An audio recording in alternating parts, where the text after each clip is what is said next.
Imagina un mundo sacudido por la corrupción en las altas esferas, un lugar donde la justicia parece una mercancía y la religión, bueno, a veces se practica más de labios para afuera. Suena bastante actual, ¿no? Podría ser un titular de hoy, sí, pero estamos hablando de hace más de 2700 años.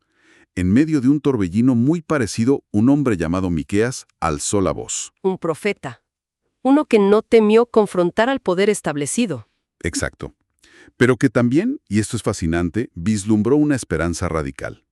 Y todo culmina con una pregunta que, yo creo, todavía nos interpela. ¿Qué Dios hay como tú? Una pregunta potentísima. Hoy, justamente, nos vamos a sumergir en ese mensaje tan potente de Miqueas. Tenemos a mano análisis detallados de su libro, perspectivas como la de Charles Feinberg, por ejemplo, y también estudios del contexto histórico, cultural, que era bastante complejo. Sí, fundamental entender ese contexto para captar la fuerza de sus palabras. Esa es la meta. Descifrar por qué Miqueas habló con tanta dureza contra la injusticia, contra la hipocresía de su tiempo. Y cómo, en medio de todo eso, pudo ofrecer una visión tan luminosa de restauración divina. Entenderlo en su momento, ¿no? Para ver cómo resuena hoy. Exacto. No como una reliquia, sino como algo vivo. Bueno, pues empecemos a explorar este libro fascinante. Perfecto. Para captar la fuerza de Miqueas, creo que es vital viajar a su época, ¿no? Siglo VIII a.C. Un periodo súper convulso para los reinos de Israel y Judá. Estaba la sombra del imperio asirio. Los asirios, una superpotencia militar conocidos por su brutalidad. Imagínate la ansiedad política militar constante. Claro, pero los problemas no venían solo de afuera, ¿verdad? Para nada. Internamente, la sociedad estaba muy fracturada. Y en ese caldo de cultivo, pues surgían figuras como Miqueas. Y es clave entender qué era ser profeta entonces. Exacto.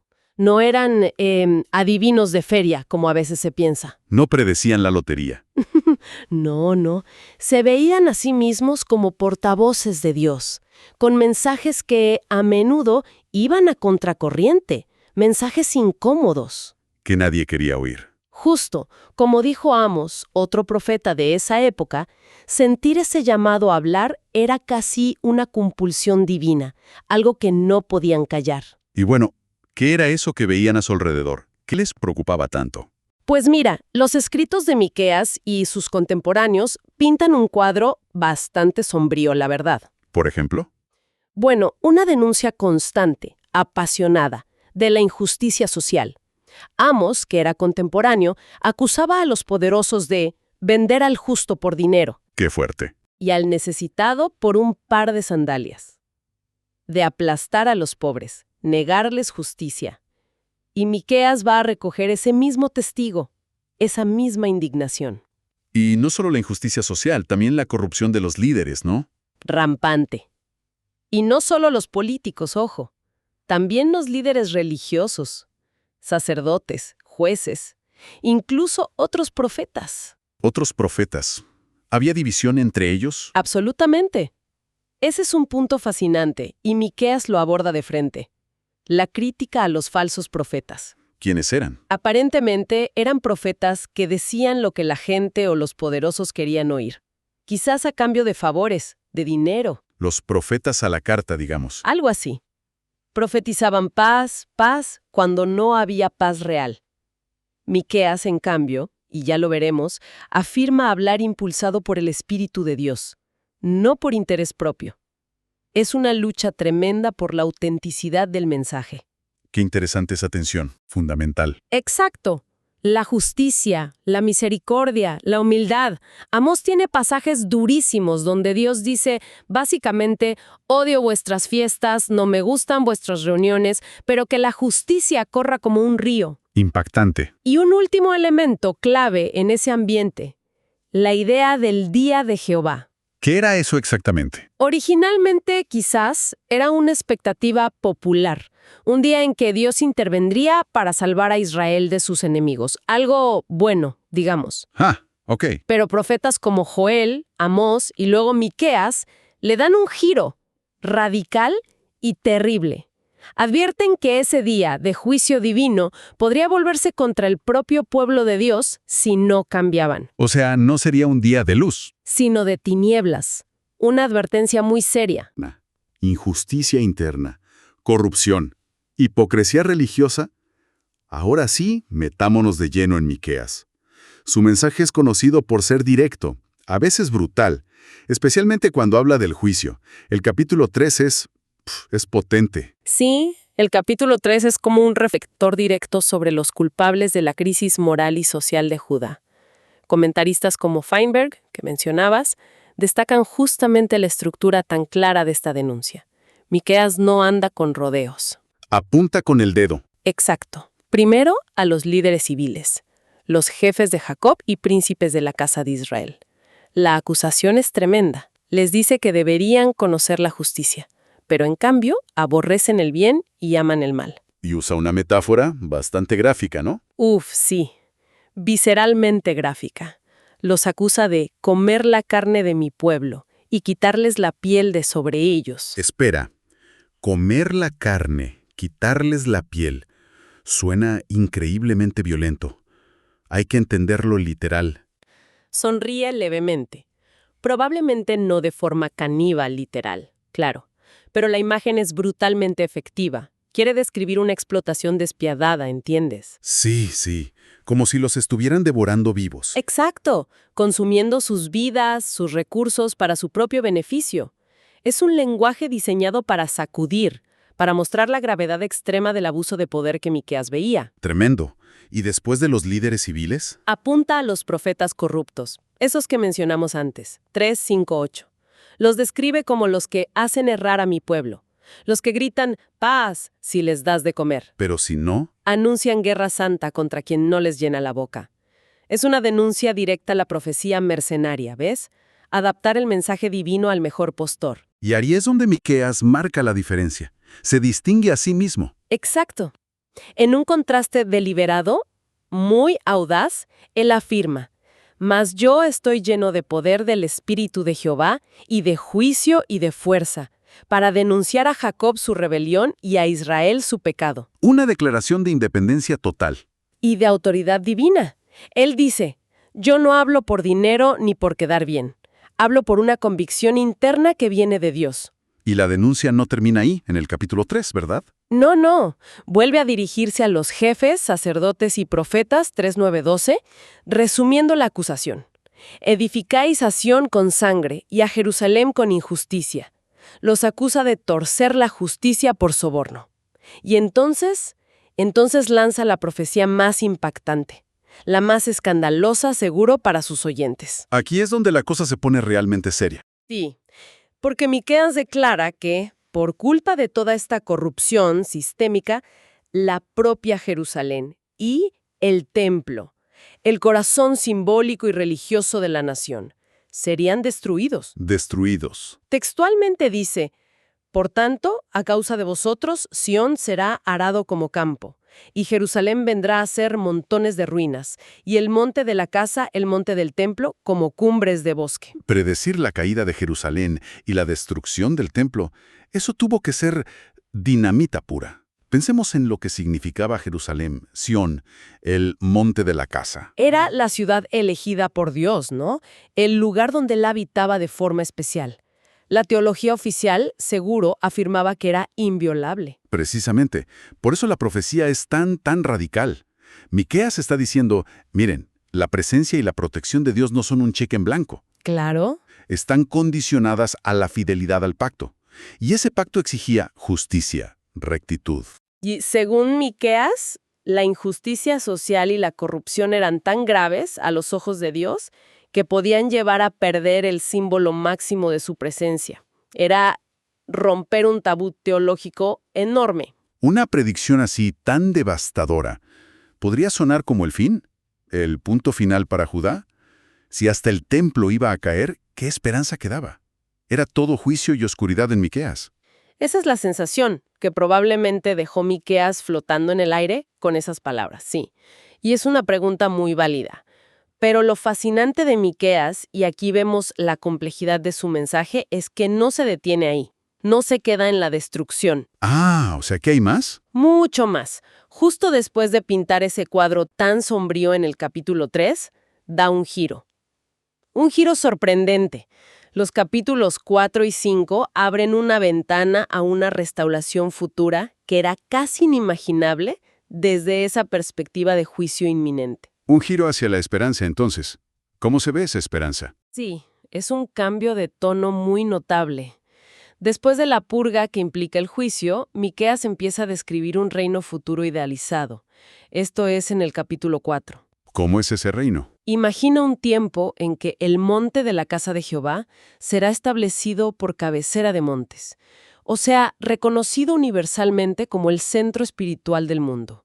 Y dice que vendrán muchas naciones y dirán, venid, subamos al monte de Jehová, y nos enseñará sus caminos. Una peregrinación mundial hacia Dios. Exacto. Y el resultado, una paz universal sin precedentes. Aquí está esa imagen famosísima, bellísima. Convertirán sus espadas en rejas de arado y sus lanzas en hoces. La imagen icónica de la paz. Totalmente. No alzará espada nación contra nación, ni se adiestrarán más para la guerra. Cada uno tranquilo, bajo su vid, su higuera, sin miedo. Es una visión, utópica casi, de seguridad y armonía global. Es una imagen poderosísima, sobre todo viniendo de ese contexto tan militarizado, con la amenaza asiria siempre presente. Ciertamente. Y Miqueas también promete la restauración del propio pueblo de Israel. Habla de reunir a los cojos, a los descarriados, a los que habían sido afligidos. A los que sufrieron. Sí, a ese remanente, ese pequeño grupo que sobreviviría al juicio y se mantendría fiel. Dios lo recogería y establecería sobre ellos un reino duradero en Sión. Incluso anuncia una victoria final sobre los enemigos que ahora los oprimen. Sión los trillará, dice, consagrando el botín a Jehová, Señor de toda la tierra. Es una inversión total de su situación. Has mencionado el remanente. ¿Podrías aclarar un poquito ese concepto? ¿Significa que no todos serían restaurados? Es un concepto clave en los profetas, sí. Parece indicar que el juicio divino actuaría como un filtro, ¿sabes? Una purificación. No todo el pueblo de entonces formaría parte de esa restauración futura, sino aquellos que, de alguna manera, se mantuvieran fieles a Dios a través de la prueba, o que se arrepintieran de verdad. Entiendo. Una combinación de juicio severo y promesa de continuidad. Exacto. Continuidad para el pueblo de Dios, pero a través de un grupo purificado. Luego, en el capítulo 5, Miqueas se enfoca más en el liderazgo futuro de este remanente. Ajá. Y aquí encontramos otra de las profecías más famosas y debatidas. El versículo 5.2 en la numeración cristiana, 5.1 en hebreo, anuncia el surgimiento de un gobernante futuro para Israel. El de Belén, ¿no? El texto lo asocia con Belén, Efrata, sí, un lugar pequeño, aparentemente insignificante. Pero también dice algo muy misterioso, que sus salidas son desde el principio, desde los días de la eternidad. La conexión con Belén es muy conocida por la tradición cristiana, claro, por Jesús. Pero ¿qué significaba originalmente para los oyentes de Miqueas? Bueno, para ellos, mencionar Belén probablemente evocaba al rey David, que era de allí. Podría sugerir un retorno a los ideales de un liderazgo justo como el de David en sus mejores tiempos. ¿Como un nuevo David? Podría ser, pero ese énfasis en su origen desde la eternidad, desde tiempos antiguos, le da una dimensión especial, casi sobrehumana. Más que el lugar geográfico, lo crucial es el carácter de este líder. Miqueas dice que se afirmará y apacentará a su pueblo con poder de Jehová, que traerá seguridad y será engrandecido hasta los fines de la tierra. Un liderazgo totalmente distinto al de los corruptos del capítulo 3. Exacto, un contraste tremendo. Este liderazgo divino es la garantía de la paz y la protección del remanente. Entonces, este juicio tan duro que anuncia Miqueas no es la última palabra. Parece más bien como una cirugía dolorosa pero necesaria, para extirpar la corrupción y dar paso a algo nuevo. Algo mucho mejor. ¿Es así? Exactamente así lo veo yo también. Esa parece ser la lógica profunda del mensaje de Miqueas. El juicio no es un fin en sí mismo, Es un medio para la purificación y la restauración final. Muestra que, a pesar del fracaso humano, A pesar de la infidelidad, de la injusticia, el plan último de Dios para establecer un reino de justicia y paz va a prevalecer. Pero no a través de las estructuras corruptas, sino a través de una intervención divina que crea un remanente fiel y establece un nuevo liderazgo. y todo este recorrido, desde el juicio implacable hasta la esperanza sorprendente, nos lleva de vuelta a esa pregunta culminante que mencionamos al principio, la que Miqueas plantea casi al final de su libro, capítulo 7, versículo 18. ¿Qué Dios hay como tú? Después de todo lo dicho, ¿qué respuesta sugiere el propio Miqueas? Esa pregunta retórica es, yo diría, la cumbre teológica del libro. Resume la singularidad del Dios que Miqueas ha ido revelando a lo largo de sus profecías. ¿Y qué lo hace incomparable? Según Miqueas, dos cosas que parecen paradójicas, pero que coexisten en él de manera única. Por un lado, es un Dios de justicia inflexible. Ya lo vimos. No tolera la maldad, la opresión, la corrupción, la hipocresía religiosa. Actúa con decisión para juzgar esas cosas. Su santidad, su justicia son absolutas. No hay negociación con el mal. Exacto. Pero, y aquí viene lo asombroso, lo que deja a Miqueas maravillado. Este mismo Dios justo es también un Dios de misericordia y perdón incomparables. Ahí está la otra cara de la moneda. Sí. Miqueas lo describe con una ternura increíble en esos versos finales, 7, 18, 20. Dice que es un Dios que perdona la maldad y olvida el pecado del remanente de su heredad. ¿Y por qué? Porque no retuvo para siempre su enojo, porque se deleita en misericordia. Se deleita en misericordia. Esa frase es muy potente. Muchísimo. Sugiere que la misericordia no es algo que Dios ofrezca, digamos, a regañadientes. Es parte de su gozo, de su carácter más profundo. Qué bonito. Y Miqueas usa otra imagen imborrable. Dice que Dios volverá a tener misericordia de nosotros, sepultará nuestras iniquidades y echará en lo profundo del mar todos nuestros pecados. El mar del olvido divino. Exacto. Como si Dios eligiera activamente borrar el registro de las faltas perdonadas, permitiendo un nuevo comienzo radical. Es el mismo carácter que resuena en Joel, cuando dice que Dios es clemente y compasivo, tardo para la ira y grande en misericordia. Esa combinación. Justicia inflexible y misericordia radical. Esa combinación es lo que, para Miqueas, hace a Dios absolutamente único. No hay nadie como Él. Y esto responde a por qué debería importarnos hoy. Nos revela una visión profunda de la naturaleza misma de Dios.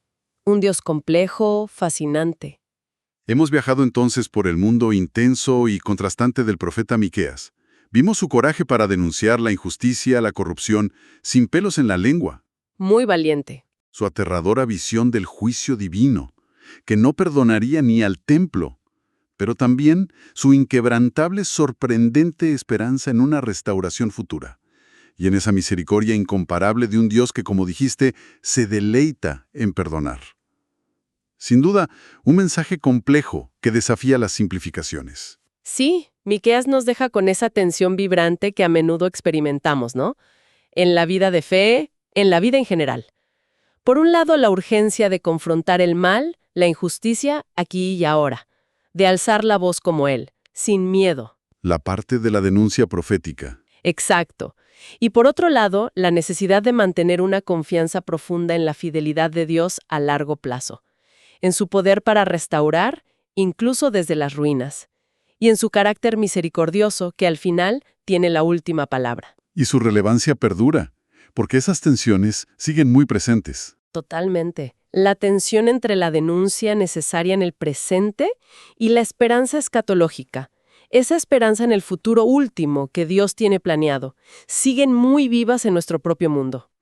Y con esto, pues, dejamos una reflexión final para quien nos escucha. En nuestros tiempos, donde a menudo vemos ecos dolorosos de esas mismas injusticias, abusos de poder, dilemas éticos que Miqueas denunció hace tantos siglos, ¿cómo podemos navegar esa tensión? Es la gran pregunta, ¿no? ¿Cómo equilibramos ese llamado a actuar con valentía por la justicia ahora, inspirados por profetas como Miqueas, con esa confianza radical en la misericordia soberana de Dios que él también proclamó? Y quizás en un plano más personal, ¿qué significa para nosotros confiar en un Dios que, según Miqueas, elige activamente olvidar el pecado perdonado, arrojándolo a las profundidades del mar. ¿Cómo transforma eso nuestra forma de vernos a nosotros mismos y de ver a los demás? Una pregunta para seguir meditando, sin duda.